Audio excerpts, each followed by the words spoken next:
할렐루야. 오늘 이 시간에는 영적인 감각을 회복하라, 이런 제목을 가지고 말씀드리겠습니다.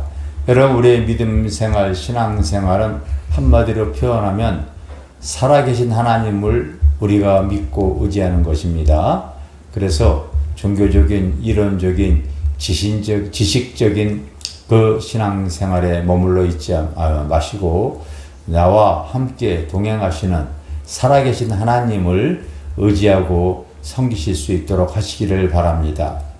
저는 믿음 신앙생활하면서 나의 삶 속에 하나님의 함께 하심 속에 드러나는 체험, 간증, 은혜, 역사, 기도, 응답, 성령의 그 나타남, 이런 것들이 나의 삶 속에 드러나지 않는다 하면은 그 신앙은 점검받아야 되지 않겠는가, 이런 생각을 합니다. 일부 목회자나 또 이 교육자들이 그런 어떠한 성령의 나타남이나 어떠한 신앙에 대한 하나님의 만난 여러 가지 일들에 대해서 부정적으로 표현하는 분이 있는데, 저는 그것이 절대 동의할 수가 없습니다.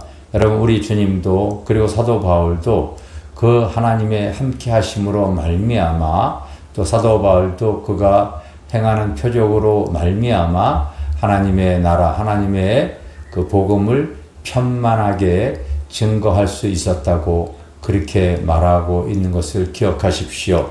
그래서 저는 할 수만 있다면 영적인 감각이 살아나기 위해서는 바로 영이 깨어 있어야 되고 영이 살아 있어야 된다고 그렇게 봐집니다. 요한복음 11장에 보면은요, 주님이 사랑하는 나사로가 이제 질병으로 죽었을 때에 그 성경의 그 내용을 통하여 저는 그렇게 가르칩니다.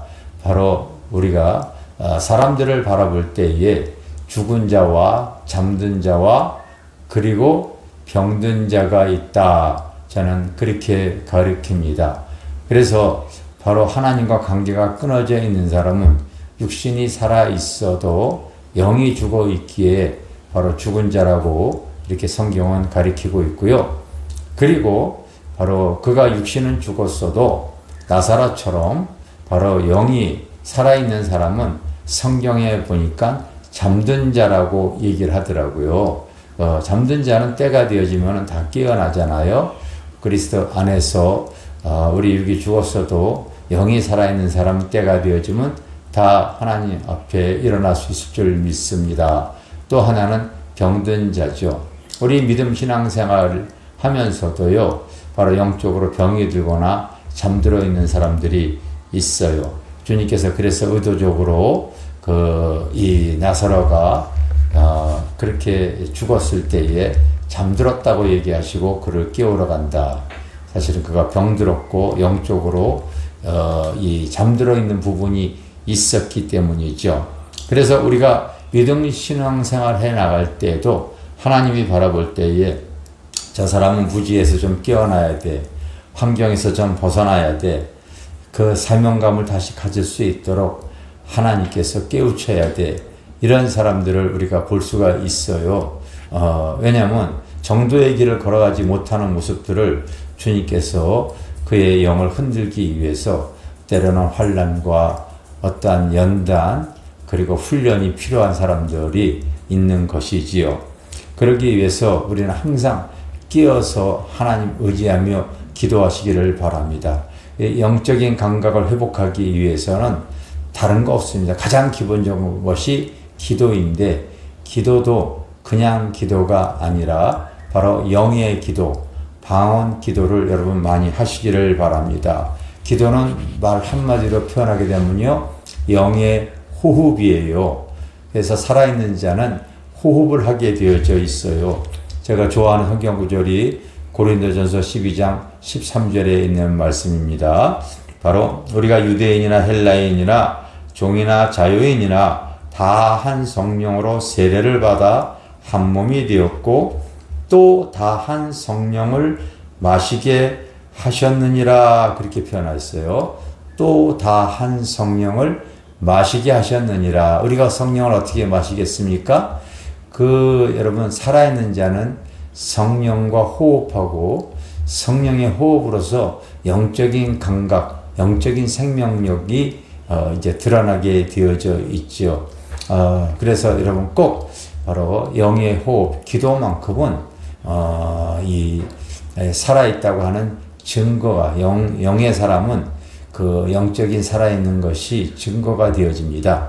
그래서 내가 영적인 감각을 회복하기를 원한다면요, 꼭 영의 기도를 하나님 앞에 하시되 성경에서 가르쳐준 근대로 바로 쉬지 말고 기도하라. 어떤 사람은 기도를 그렇게 오랫동안 안 하는 사람들이 많이 있어요. 영이 잠들어 버릴 수가 있어요. 그러므로 여러분 수시로 하나님과 영의 기도 소통을 하면서 바로 영적인 감각들을 여러분들이 일깨우시기를 바라겠습니다. 그러면 하나님께서 그 사람에게 성령의 지혜를 주십니다. 저도 때로는 하나님의 말씀을 증거하고 또 무교 집회나 또 신방을 갈 때에 하나님께 묻습니다. 하나님, 오늘 이 성도에게 이번 집회에 또 주일날 하나님 어떤 말씀을 증거하기를 원하십니까? 기도하고 성경을 이렇게 보게 되어지면요, 위로부터 하나님이 주시는 지혜가 이렇게 임하는 경우가 있습니다. 그러면 하나님이 주시는 말씀을 붙잡고 이렇게 이 말씀을 증거하거나 복음을 전할 때에 성령의 일하심, 성령의 역사, 그걸 통하여 하나님께서 이 예배가 마치거나 또 어떠한 이 상담 속에서 하나님께서요, 이렇게 역사하시고 은혜 받았습니다. 나에게 주시는 말씀이에요. 이런 얘기를 종종 듣습니다. 성령의 능력도 마찬가지예요. 영적인 감각이 상황에 맞게 하나님께서요, 영적인 능력이 우리의 삶에 드러나게 되어져 있죠. 이번에 지난주 같은 경우도 바로 이제 6월달 되어졌을 때에 한 안 믿는 불신 오랫동안 거의 70년 가까이 불교만 섬겼던 노무가 교회에 오셨습니다. 왜 오셨냐면요, 그의 딸이 어렸을 때에 뇌전증에 걸렸어요. 그래서 뇌전증은 여러분 의학적으로 치료가 안 되잖아요.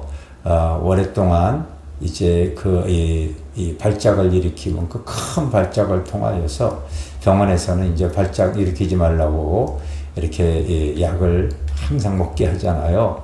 약을 먹어도 발작이 일어나서 거의 50년 가까이 그런 인생을 살았고, 그거로 인하여 또 이제 우울증 증세까지 계속 고통을 당하고 있었습니다. 그런데 이제 성령의 능력으로 그 뇌전증이 치유가 받았어요. 교회에서 기도받다가 제가 이렇게 손을 얹어서 기도를 할 때에 그 몸에서 뭔가 훅 빠져나가는 것을 본인이 느꼈대요.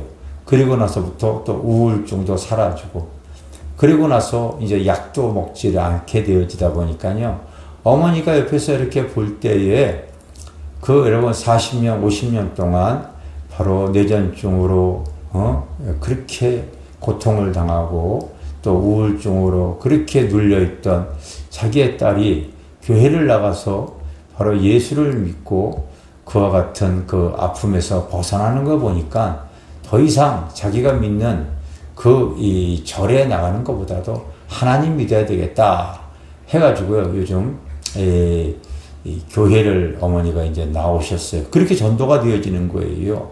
영적인 능력, 영적인 감각들이 이게 여러분 그런 하나님의 역사가 있어야지만이 바로 전도가 되어지지 않습니까? 주님이 하신 일이 그런 상황으로 하신 거지요.